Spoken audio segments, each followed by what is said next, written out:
Just you and I? Yep, so don't take too long. Jesus Christ. All right, it's Monday, December 4th, it's 7 o'clock. This is the Personnel and Finance Committee. We are in the second floor conference room, and we'll call the meeting to order and start with introductions. Alderman at Large Kevin Stunek. Connie Hillman, City Finance Director. Patrick Woso, Interim City Administrator. Teresa Burke, Brainerd Dispatch. Chris Schubert, HR Director. Jesse Dean, City Engineer. Gabe Johnson, Chair of the Committee. We've got 6 items tonight, the first of which is award a contract for the Police Department HVAC. He's new to this.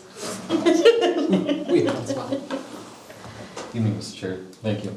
So solicited bids for the replacement of the HVAC system at the police department. Had a couple visits at the pre-bid conference, but only received one bid for the work, and that was from Cleveland Heating and Roofing for $348,000. Originally, we estimated the project at about $350,000. Totaling everything, it comes up to about $411,600. So based on the comments received from the last council meeting, the direction was to utilize the remaining ARPA dollars to go towards this project, and then the rest would come from capital. So staff recommends awarding of the project to Thielen Heating and Roofing for $348,000, and then amending the ARPA budget to reflect $204,397 towards the project, which is almost $65,000 in additional than it was before. So how much ARP funds are we gonna use? Everything that's left, total of 204 and change. No, I'll make that motion. I'll second it. And we still can't use that, the police funding? on No, because buildings? it's not buildings. Okay, well, I'm still asking. All right. Any discussion? All in favor, say aye. Aye. Opposed, same sign. That motion carries. Next up is to ratify the hiring of Catherine Johansson as Administrative Specialist Public Works Department. Good evening. We received 37 applications for the Administrative Specialist Public Works Department position, and we interviewed 10 of those candidates. We offer the position to Catherine Johansson, who will be starting with us on December 20th at step 1 of the 2023 Administrative Specialist wage grid of $21.85 per hour. We are asking that the council ratify the hiring as described. So moved. Second. Any questions? No. All in favor, say aye. Aye. Opposed, same sign. That motion carries. Hiring a Community Service Officer. We received 4 applications for our part-time community service officer position. Staff offered the position to John Unger, who started with us today, and he's being paid $16 per hour. Our recommended action is to ratify his hiring as described. So moved. Second, was there a famous gang or bank robber led by an Unger?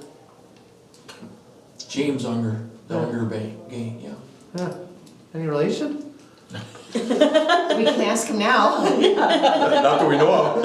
It didn't come up in the background check. Okay. We did hire Miranda Lambert once, but Yeah, that's it. All right, all in favor, say aye. Aye. Opposed, same sign. That motion carries.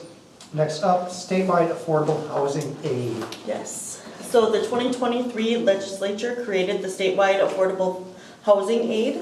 This aid is to help cities, counties, local tribal governments to develop and preserve affordable housing within their jurisdiction. A link to the Minnesota Department of Revenue's website was available in the packet.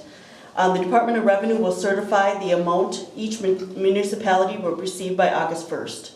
For 2023, the aid will be in a one-time installment on December 26th. For the 2024 aid, it will be in 2 installments, July 20th and December 26th. Brainerd has been certified to receive $96,242 in the statewide affordable housing aid for 2023 and 2024.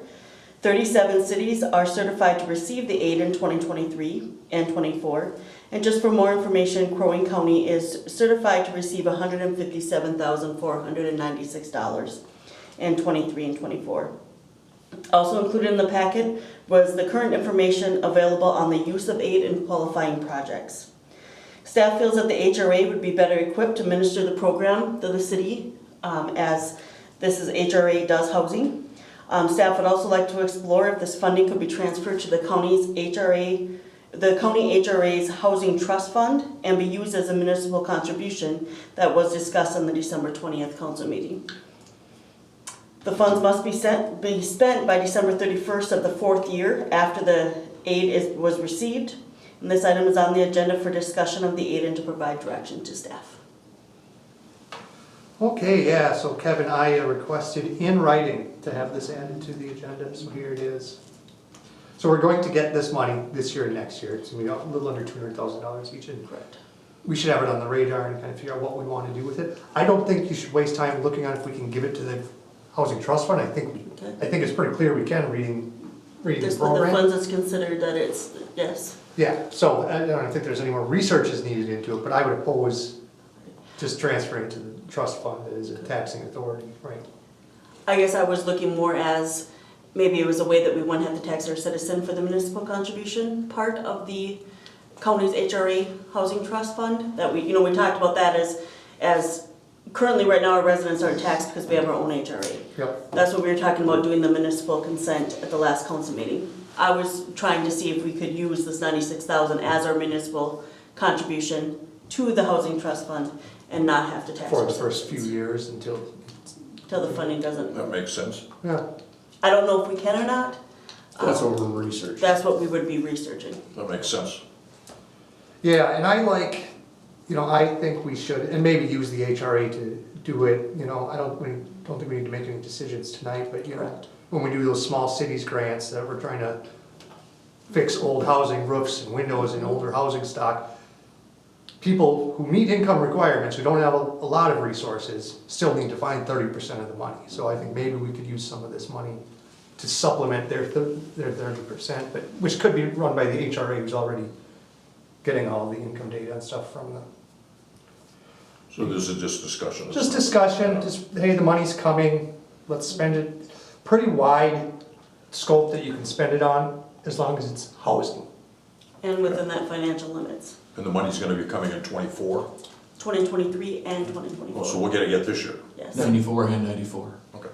Yeah, So I'll put it in a separate fund for the 90,000 and change this year, and Okay. yeah, just put it in another fund that's on the restricted. EDA, HRA, city. Somebody spending this money Yes, spreadsheet. yes, All right, thanks for that, Connie. yes. Do you have any? No, you're good. Okay, well then let's move on to the 2024 non-working funds budgets. Up to now, when we've discussed the 2024 budgets, we have been talking about the working funds, the funds that are supported primarily by, or funded in part by levy dollars. The city also has historically officially adopted budgets for other funds as well. These were all included in the packet except for the EDA, which the EDA Commission will meet on December 7th to finalize their budget, and it will be presented on December 18th, council meeting for consideration and approval of adoption.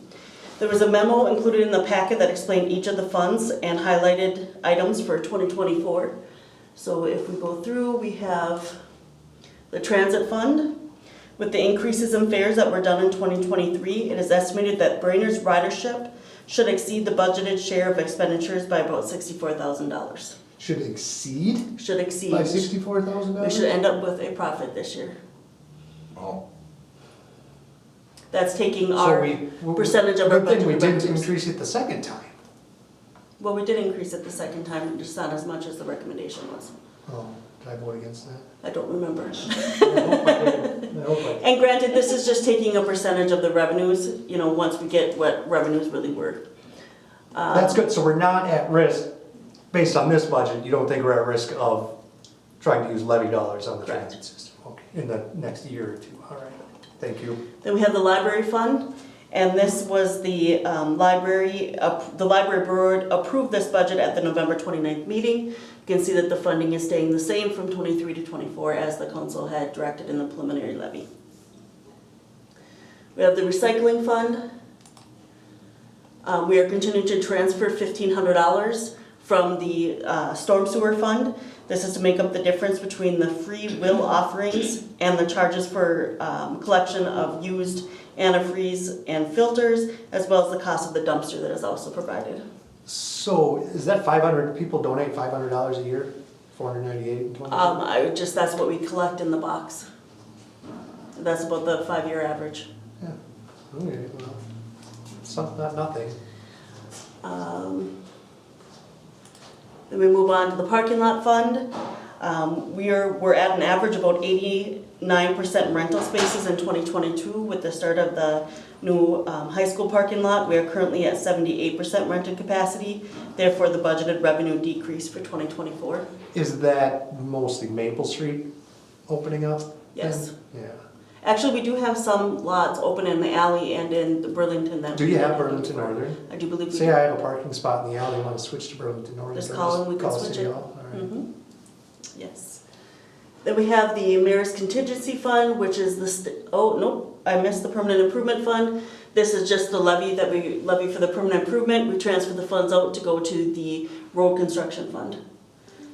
And this is 6% of the previous year's total levy. Yeah, so that was a decrease in 2023 with the Correct. charter changes. Has that affected? We've gone over before like how much, this barely covers the repairs and maintenance and the salary that's allocated to the construction fund. No, so you just allocate salaries based on how much is there? No, we allocate salaries just based on the estimated time spent doing construction projects Okay. for our engineering techs and our assistant city engineer. Then we have the Mayor's Contingency Fund, which is the same, $2,500. Anything that is not spent is transferred back to the general fund at the end of the year.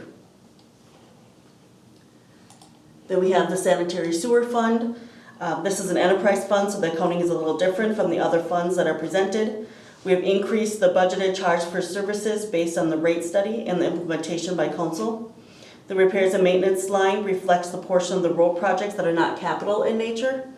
The capital portion is not budgeted, as this is an enterprise fund, but the costs as well as the principal debt payments are part of the rate study that we had done.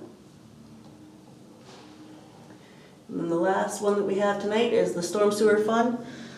It is an enterprise like the Sanitary Sewer Fund. Again, the charges for services were increased due to implementing the rate study. The Personnel Services line reflects 100% of the environmental resource tech position that will be shared between Baxter and Brainerd. The intergovernmental revenue line includes grant revenue and any state aid that will be received, as well as Baxter's estimated 50% of the position. Also budgeted, we only budgeted the position for 9 months in 2024. So that is, this item is on the agenda for review and discussion. These budgets will be on the December 18th meeting for adoption. Looks good to me. I have no issue with it. All right. Moving on. Moving on, next, final item on our agenda is the operating budget and levy update. Yes. Okay, so the preliminary levy was set in September at $7,121,720. This was a little less than 10.53% increase over the 2023 levy. The final levy in December can be higher but not lower than what was set in September. Since September, staff has been working on the budget and has brought portions back to council during the last couple months. Included in the packet was a summary of the changes that have occurred since September, and just a couple things to highlight. The budget does include 27 sworn officers, with 1.5 of the officers being paid for by the one-time public safety aid. This is reflected in the use of fund balance. Personnel services have been updated for recent promotions, resignations, proposed new hires, and 2024 health insurance election. If we look at the debt service levy, so these other things were just changes, reviewing line items and such. Not a whole lot has changed since the September levy. If we look at the total debt levy, updated the actual prepaid collections of assessments for the North Brainerd projects, and are using the 33% of the closed out bond funds to lower the levy rather than to transfer the funds to the capital equipment facility funds as we have historically done. The other levies, we have reduced the airport levy by $9,420. This is the amount that the county is going to increase their contribution to the airport. So the current recap shows that the levy is at $6,845,792, which is about a 6.25% increase over the 2023 levy. So if we go back here, the tax levy, using the levy that was set up September, is 55.388%. The estimated tax rate with a 6.25% increase is 53.21. There's a chart in the agenda, and I realized today that this second column here should be, say, difference between 2023 versus 2024 current proposed. So this is the difference between the pay 2023 year and our current proposed levy at the 53.21%. So basically, the difference for a residential homeowner with an estimated market value of $150,000 would pay $28 less in city tax liability with a 6.25% levy increase versus a 10.53 levy increase. This again assuming that there's no increase to the estimated market value, just looking at the impact of the change in the levy, because there's two reasons. I know Gabe doesn't like when I do this, but there are two reasons that your city tax liability would change. One is the levy, two is the change in estimated market value. So I'm trying to isolate just the change as a result of the city's levy. With a commercial property valued at $500,000, they would pay about $200 less with the 6.25 levy versus the 10.53 levy. Last year, didn't you at least include the 20% average value increase on the residential? I did when we did the public hearing presentation, yes. Yeah, we can do that again. Yes, I will. Once I figure out what exactly that amount That's is. less bad. Yes. This item is on the agenda tonight to discuss and review the current 2024 operating budget and 2024 levy. Well, I say it's a good start. Still ways to go to get down to 2.5%. Now, Gabe. I wish I may. I think the personnel service is the biggest percentage of our budget since we provide service, and that is still the biggest thing that is kind of still up in the air. Yeah, and that won't be solved in 2 weeks. Did you include the new permanent revenue that we have on the agenda Yes, tonight? but that You used- reduced. You used the new numbers? Yes, Yeah. because we had an increase of like $50 across the board. Well, now with the tiered system, that reduced the amount of revenue that we expect to get. Okay, So yes, it is reflected in this current summary. Did you include the airport 9,000 or not include it? I did include that, reduced it, yeah. to reduce the overall levy.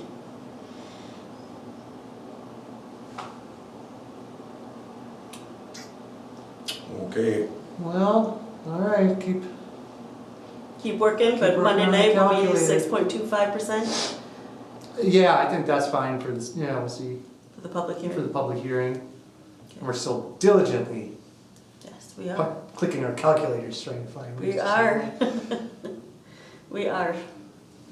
Well, thanks for the update, and I think, Do you like the idea of using the debt service fund to reduce the levy rather than putting it into the capital fund? yeah, because I would propose, I'm going to, regardless of what happens, propose using some of the capital dollars to reduce the levy further. Okay. So, doesn't matter where you put it, I'm coming for it. Okay. I'm coming for it. But then, I don't think I have any more questions. nope, I'm good. Okay, with that, we're adjourned at 7:18. See you upstairs.